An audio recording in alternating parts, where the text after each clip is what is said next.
Good morning. चार तरह के एनिमल टिश्यूज मैंने आपको बताए, epithelial tissue, connective tissue, muscular tissue and nervous tissue. तो पहले तीन तरह के जो हैं वो हम डिस्कस कर चुके हैं already. Last type of animal tissue is nervous tissue. Nervous tissue के बारे में बात करेंगे हम इस वीडियो में। नर्वस टिश्यू का ओरिजिन अगर हम डिस्कस करें तो it is ectodermal in origin, यानी कि it arises from the ectoderm of the embryonic germ layer. इसके अलावा देखिए एक एक्सेप्शन है यहाँ पे।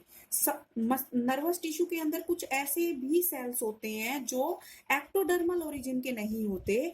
वो सेल्स हैं माइक्रोग्लियल सेल्स। माइक्रोग्लियल सेल्स क्या होते हैं ये हम आगे पढ़ेंगे। ये एक नर्वस टिश्यू में एक तरह की सेल्स होती हैं और ये एक्टोडर्मल ओरिजिन की ना होके ये मीजोडर्मल ओरिजिन की है, क्योंकि ये किससे अराइज होती हैं? ये मोनोसाइट्स से अराइज होती हैं। मोनोसाइट्स क्या होती हैं? मोनोसाइट्स के बारे में मैंने आपको बताया था जब हमने ब्लड के बारे में पढ़ा था। तो हमने ब्लड में डब्ल्यूबीसीज के बारे में पढ़ा था। एक डब्ल्यूबीसीज में एक टाइप थी मोनोसाइट्स। तो मोनोसाइट्स जो हैं वो एक तरह की डब्ल्यूबीसीज हैं और मोनोसाइट्स हमें बता है कि हमारे टिश्यू में जो इन्फेक्शन होती है, इन्फेक्शियस एजेंट्स होते हैं, उनको किल करने का ये काम करती हैं। तो माइक्रोग्लियल सेल्स जो है मोनोसाइट से अराइज होती हैं, इसलिए ये मीजोडर्मल ओरिजिन की होगी, एक्टोडर्मल ओरिजिन की नहीं है। अब नर्वस टिश्यू की हम स्पेशल प्रॉपर्टीज अगर डिस्कस करें, मस्कुलर टिश्यू की तरह नर्वस टिश्यू भी दो स्पेशल प्रॉपर्टीज शो करता है। पहली है इलेक्ट्रिकल एक्साइटेबिलिटी, दूसरी है कंडक्टिविटी। इलेक्ट्रिकल एक्साइटेबिलिटी सेम वही चीज है जो मस्कुलर टिश्यू में थी, यानी कि जो न्यूरॉन की जो प्लाज्मा मेम्ब्रेन है, उस प्लाज्मा मेम्ब्रेन के अक्रॉस एक पोटेंशियल डिफरेंस जनरेट होने की वजह से जो नर्वस टिश्यू है, जो नर्व सेल्स हैं, वो एक्साइटेड हो जाती हैं और वो एक मैसेज सेट कर देती हैं, एक सिग्नल सेट कर देती हैं अपने अंदर। दूसरी प्रॉपर्टी है कंडक्टिविटी। कंडक्टिविटी का मतलब है कि जो नर्व इंपल्स सेट हुआ है वो नर्व इंपल्स उस न्यूरॉन के अलोंग, उस नर्व सेल के अलोंग ट्रेवल करेगा और वो उसका कंडक्शन हो जाएगा बॉडी के एक पार्ट से दूसरे पार्ट की तरफ। अब बात करते हैं नर्वस टिश्यू के क्लासिफिकेशन के बारे में, या और अच्छे से हम इसको बोल सकते हैं कि नर्वस टिश्यू के कंपोनेंट्स के बारे में। नर्वस टिश्यू में दो कंपोनेंट्स होते हैं। पहला कंपोनेंट है न्यूरॉन्स या नर्व सेल, ये इसका मेन कंपोनेंट है और क्योंकि ये इसका स्ट्रक्चरल और फंक्शनल यूनिट फॉर्म करता है। जबकि दूसरा कंपोनेंट है न्यूरोग्लियल सेल्स या ग्लियल सेल्स, ये सपोर्टिंग सेल है। तो नर्वस टिश्यू में दो तरह की चीजें मैंने बताई। 50% पार्ट इसका न्यूरॉन्स के द्वारा फॉर्म किया जाता है, रिमेनिंग 50% पार्ट न्यूरोग्लियल सेल्स के द्वारा फॉर्म किया जाता है। स्ट्रक्चरल और फंक्शनल यूनिट न्यूरॉन्स हैं, जबकि सपोर्टिंग सेल्स जो है वो न्यूरोग्लियल सेल्स या ग्लियल सेल्स हैं। अब हम बात करेंगे न्यूरॉन के स्ट्रक्चर के बारे में। ये इंपॉर्टेंट है, हर बुक में ये डायग्राम दिया हुआ मिलेगा आपको न्यूरॉन का। ये डायग्राम को आपको अच्छे से समझना है और डायग्राम ड्रॉ करना भी आपसे पूछा जाता है एग्जाम में। न्यूरॉन का डायग्राम आपसे बार बार आपके एग्जाम में ड्रॉ करने के लिए बोला जाएगा, तो न्यूरॉन के डायग्राम को आपको अच्छे से समझना है। देखिए न्यूरॉन या nerve cell, it is the structural and functional unit of nervous tissue. Neurons में क्या खास चीज होती है जो बॉडी की बाकी सेल्स में नहीं होती? पहले तो वही दो स्पेशल प्रॉपर्टीज जो मैंने अभी पीछे बताई। दूसरा ये कि न्यूरॉन्स कभी भी डिवाइड नहीं करते। एक बार बर्थ के समय जितने न्यूरॉन्स फॉर्म हो गए उतने हो गए, उसके बाद न्यूरॉन्स जो है वो फर्दर डिवाइड नहीं करते। इसलिए न्यूरॉन्स जो होते हैं उनको प्रोटेक्ट करके रखना बहुत जरूरी है। न्यूरोनल डैमेज क्योंकि रिकवर नहीं हो पाती है। अब न्यूरॉन का स्ट्रक्चर आप समझिए। न्यूरॉन के स्ट्रक्चर में जो राउंडेड पोर्शन होता है उसको सेल बॉडी कहते हैं और उसके अलावा जो ब्रांचेस नजर आती हैं उनको प्रोटोप्लाज्मिक प्रोसेस कहते हैं। प्रोटोप्लाज्मिक प्रोसेस दो तरह की होती हैं, डेंड्राइट्स या डेंड्रोन्स पहली और एक्सोन दूसरा। मैं आपको डायग्राम की हेल्प से ही ये चीज समझा रही हूँ। अभी ये डायग्राम देखिए न्यूरॉन का। ये जो राउंडेड पोर्शन है यहाँ पे, इसको बोलते हैं साइटोन या सोमा या सेल बॉडी। और इससे जितनी भी ये ब्रांचेस अराइज हो रही हैं इनको कहते हैं हम प्रोटोप्लाज्मिक प्रोसेसेस। और ब्रांचेस दो तरीके की हैं। ये छोटी छोटी जो ब्रांचेस हैं इनको हम डेंड्राइट्स बोलते हैं और जो ये लॉन्ग प्रोसेस है इसको हम एक्सोन बोलते हैं।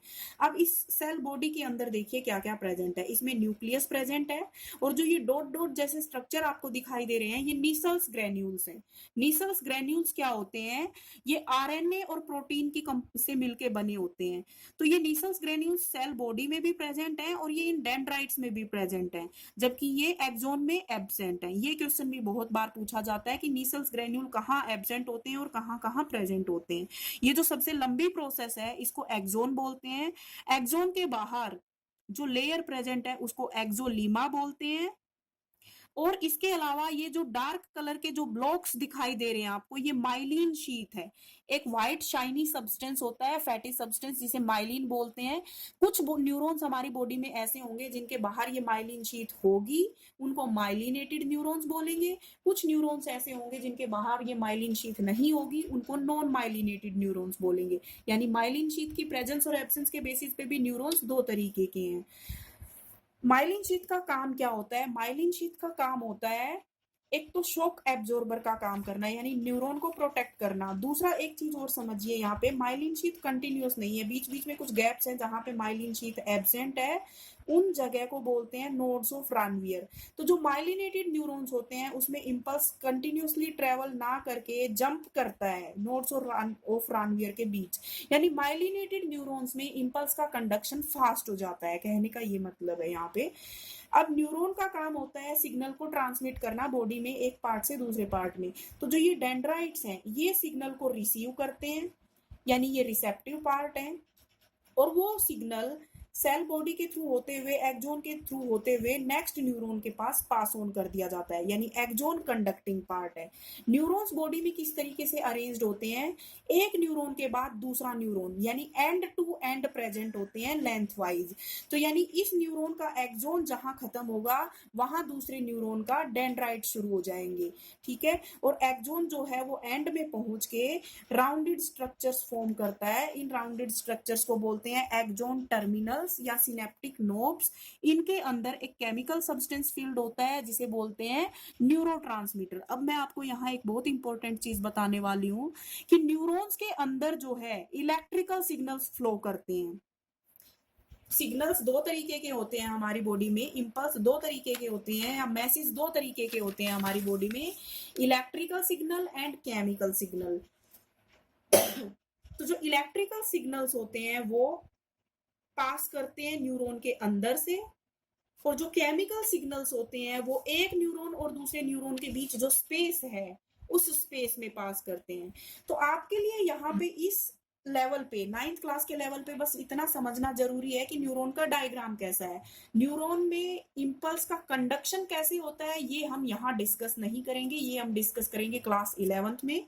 यहाँ पे आपको बस इतना समझना है कि कैसे एक न्यूरॉन का स्ट्रक्चर कैसा दिखाई देता है, कौन से रीजन में क्या चीज प्रेजेंट होती है, और न्यूरॉन का फंक्शन क्या होता है बॉडी में, सिग्नल्स को ट्रांसमिट करना बॉडी के एक पार्ट से दूसरे पार्ट तक। प्रेजेंट कहाँ होते हैं न्यूरॉन्स हमारी बॉडी में? हमारी पूरी बॉडी में न्यूरॉन्स स्कैटर्ड होते हैं, हमारे ब्रेन और स्पाइनल कॉर्ड में तो होते ही हैं, उसके अलावा हमारी पूरी बॉडी में प्रेजेंट होते हैं। और आपको ये चीज समझनी होगी कि न्यूरॉन्स हमारी बॉडी में एंड टू एंड प्रेजेंट होते हैं, यानी एक न्यूरॉन के बाद दूसरा न्यूरॉन लेंथ वाइज मैनर में ये प्रेजेंट होते हैं। तो जो डेंड्राइट्स होते हैं वो इलेक्ट्रिकल सिग्नल्स को रिसीव करते हैं और वो उनको पास करते हैं सेल बॉडी के पास करते हैं। सेल बॉडी से होते हुए वो एक्सोन से होते हुए वो सिग्नल जो होता है वो मूव करता है और वो नेक्स्ट न्यूरॉन तक पास हो जाता है। केमिकल सब्सटेंस का नाम आप जरूर याद रखिए कि जो एक्सोन का जो एंड है, जो टर्मिनल्स हैं, यहाँ पे एक केमिकल सब्सटेंस फील्ड होता है, उस केमिकल सब्सटेंस को हम बोलते हैं एसिटाइल कोलिन। तो एसिटाइल कोलिन जो है ये एक न्यूरोट्रांसमीटर है। न्यूरोट्रांसमीटर का मतलब होता है कोई ऐसा केमिकल सब्सटेंस जो न्यूरॉन के द्वारा रिलीज किया जाता है। कहाँ रिलीज किया जाता है? एक न्यूरॉन और दूसरे न्यूरॉन के बीच में जो छोटा सा गैप होता है उस गैप के अंदर रिलीज किया जाता है। और उस गैप को क्या कहते हैं? उस गैप को बोलते हैं सिनेप्टिक लेफ्ट, सिनेप्टिक लेफ्ट या सिनेप्टिक गैप, या सिंपली इसको सिनेप्स भी बोल देते हैं हम, साइनेप्स या synapse. The space, the empty space between two neurons is synapse. और उन दोनों गैप, उस गैप में, उस सिनेप्स के अंदर जो केमिकल सब्सटेंस रिलीज किया जाता है एक्सोन टर्मिनल्स के द्वारा, वो उस सब्सटेंस को बोलते हैं न्यूरोट्रांसमीटर, और उसका एग्जाम्पल है एसिटाइल कोलिन। तो इस तरीके से मैंने नर्वस टिश्यू भी आपके सामने कंप्लीट कर दिया है। एक चीज मैं आपको यहाँ और बताना चाहती हूँ, फंक्शन के बेसिस पे न्यूरॉन्स जो हैं वो 3 तरीके के होते हैं। पहले वो न्यूरॉन्स जो हमारे सेंसरी ऑर्गन्स से इंपल्स को लेके जाते हैं, हमारे ब्रेन के पास या हमारे सेंट्रल नर्वस सिस्टम के पास। ऐसे न्यूरॉन्स को बोलते हैं सेंसरी न्यूरॉन्स। दूसरे होते हैं मोटर न्यूरॉन्स, कुछ ऐसे न्यूरॉन्स जो हमारे ब्रेन से अब मैसेज को वापस लेके आएंगे बॉडी के इफेक्टर ऑर्गन्स के पास, उनको कहेंगे मोटर न्यूरॉन्स। तो बॉडी पार्ट्स से सीएनएस के पास सिग्नल ले जाने वाले न्यूरॉन्स सेंसरी न्यूरॉन्स, सीएनएस से बॉडी पार्ट्स के पास मैसेज लाने वाले न्यूरॉन्स मोटर न्यूरॉन्स, और सेंसरी और मोटर न्यूरॉन्स को कनेक्ट करने वाले न्यूरॉन्स को बोलते हैं रिले न्यूरॉन्स या कनेक्टर न्यूरॉन्स। ऐसे समझिए आप इसको, इस डायग्राम से सब क्लियर हो जाएगा।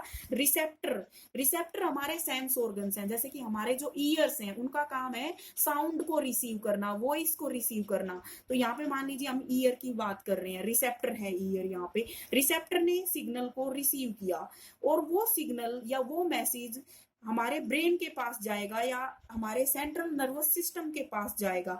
तो उस रिसेप्टर से सेंट्रल नर्वस सिस्टम के पास मैसेज ले जाने का काम जिस न्यूरॉन ने किया उसको कहेंगे सेंसरी न्यूरॉन।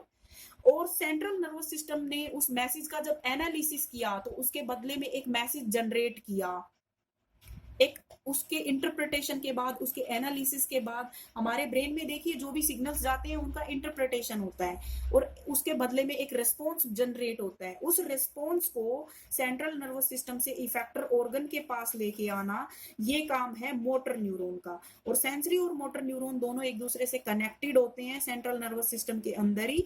वो कनेक्ट करने वाले न्यूरॉन को बोलते हैं कनेक्टर न्यूरॉन। तो इस तरीके से यहाँ पे आपका नर्वस टिश्यू भी कंप्लीट होता है। अभी तक हम बात कर चुके हैं चारों टाइप के एनिमल टिश्यूज के बारे में। यहाँ पे टिश्यू चैप्टर आपका कंप्लीट होता है।